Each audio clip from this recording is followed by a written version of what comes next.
Hey guys, welcome back. No, the key is off. Hey guys, welcome back to my channel. So today I want to bring it back to the flowers because I kind of miss working with them. I feel like the last two projects we did, we only worked with resin and alcohol ink, which is fun, but working with flowers is like my thing. So what I want to do is actually kind of an experiment. I get questions about this daily. People ask all the time, but can I put fresh flowers in resin? And I have had people comment and say that they were able to put fresh flowers in resin. It was successful for them. I have never experienced that. I've only ever experienced a flower turning brown or yellow, like fresh, into resin. And so what I want to do is a side-by-side. I'm going to have 3 different flowers. By the way, just want to let you guys know, if you hear any like whooshing sounds, it's pouring outside, and there's nothing I can do about it. So if you would like to see what happens when you put fresh flowers versus dry flowers in resin, then continue watching to see some brown flowers. It's gonna be awesome.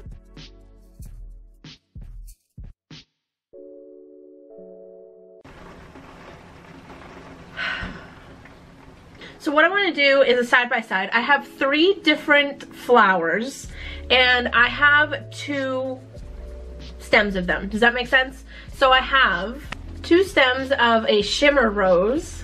Look how beautiful. Oh, they're so like, oh, look at her. She is so ruffly and gorgeous. And then I have 2 stems of chocolate Queen Anne's lace. Ooh, I love that. I love chocolate Queen Anne's lace. I mean, I love regular Queen Anne's lace as well, but the brown is so pretty. And then 3 heads of, I think this was called Alyssa Rose Lysianthus, if that makes any sense to you. Look how pretty. Again, super ruffly. Like, this one is everything.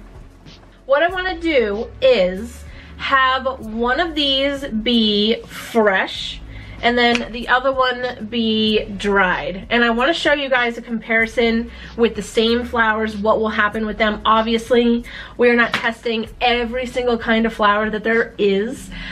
That would probably take me a really long time. So I am going to dry them with my microfleur that we tested in a previous video. I'll try to link that up top or in the description. But this is a microwave flower drying press thing. So I am going to dry one of each of these flowers in my microwave press, and then we're going to get started and see what happens.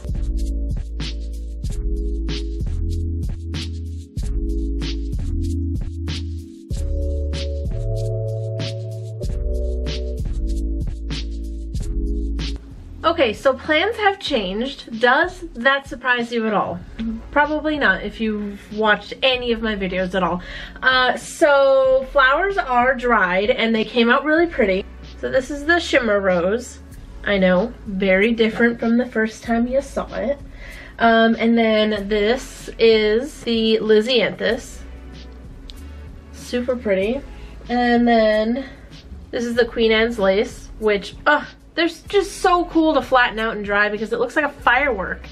So those are our dried ones, and then we've obviously got the same ones over here.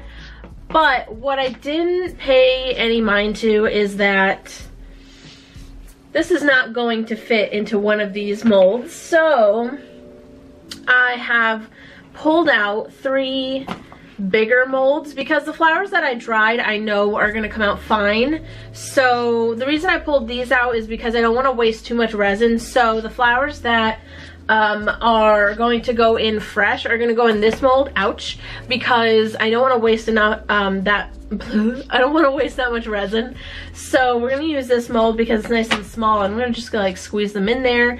But as far as the dry flowers go, I'm going to put them in these bigger ones. So I'm going to flip the angle now so that you guys can see me kind of like deconstruct this a little bit and put it in the mold. We're going to mix up some resin, pour that in, and we're going to get this going.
Oh my. Okay, something that's actually quite interesting to me is that none of the ones that are fresh flowers into resin are kind of turning nasty colors as of yet. They still definitely have time to do that. But if they come out colored, I'm going to be extremely surprised and question what the heck happened every time I'd put fresh flowers in resin before and they turned ugly colors. I'm going to let these sit for around 5 hours and then I'm going to put a second coat on top. This rose may be in a different mold the next time you see it, just because it's so, like, I didn't flatten it or anything, so it might be in a different mold the next time you see it. But we will for sure be popping these out tomorrow. I'm honestly so curious. Like, I'm so excited to pop these out. I didn't think that this was gonna, I thought they were gonna, okay, I've done this before. I've done this many times before. Putting fresh flowers in resin, because I didn't know that you had to dry them first. But maybe you don't have to. I don't know. Maybe I picked the 3 perfect flowers that will not brown or turn yellow in resin. Who knows? But we're gonna find out about these 3 tomorrow, and then we'll compare them to the ones that we dried and see like which ones came out better. Oh my god, what if? But like, what if, right? What if the ones that are fresh come out nicer? This is gonna be crazy. Okay, I'll see you guys. I'll probably see you guys tomorrow.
Okay, you guys, so I feel like the results were pretty interesting. I knew that the rose that we didn't dry, that was fresh, would turn a nasty color, and it did not disappoint in the nasty color department. But as far as the rose we did dry, obviously it does lose some color because you're, you know, stripping the flower of moisture. So it's not as like beautiful and perfect as it was when I bought it, but it still does have like a nice pink, like blushy tone to it. Oh my god, is this not the most beautiful coaster you have ever seen in your life? It is so pretty. This mold is so, is so pretty. I'll put a link down in the description where I got this. The Lisianthus, so like I said in the beginning, these are all the same exact flowers. So this is so pink and so like perfect and beautiful. And then this one is like super yellowy green. It's still kind of cool looking, but it's definitely not this.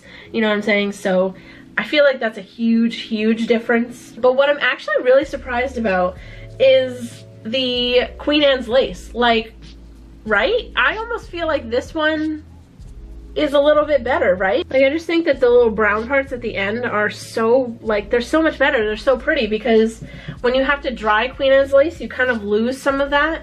They're definitely, like, when they're dry, they're definitely more green, and they stay, like, definitely the small one stayed perfectly green like it was. So as far as the roses we did, the Lisianthus, and the Queen Anne's lace, that is what happens when you put fresh flowers in resin. I just wanted to show you guys this because I know how devastating it is to put a fresh flower in resin and watch it turn yucky colors. And I get that question all the time, whether they can put fresh flowers in resin. So I wanted to answer it with a video to show you guys exactly what happened. So I hope you guys enjoyed this video. Let me know what you think of the pieces that came out good. Actually, you know what? Let me know what you think of all of them. Let me know your thoughts down below in the comments. Make sure you're subscribed to my channel, and I guess I'm supposed to tell you to ring the bell too, but like, I don't know. Is that awkward to ask you to ring the bell? And make sure you're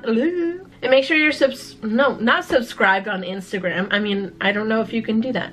Make sure you are following me on Instagram. It is at Artsymadwoman. It's Artsymadwoman literally everywhere. I love you guys to absolute death. And I will see you on the next video. Bye!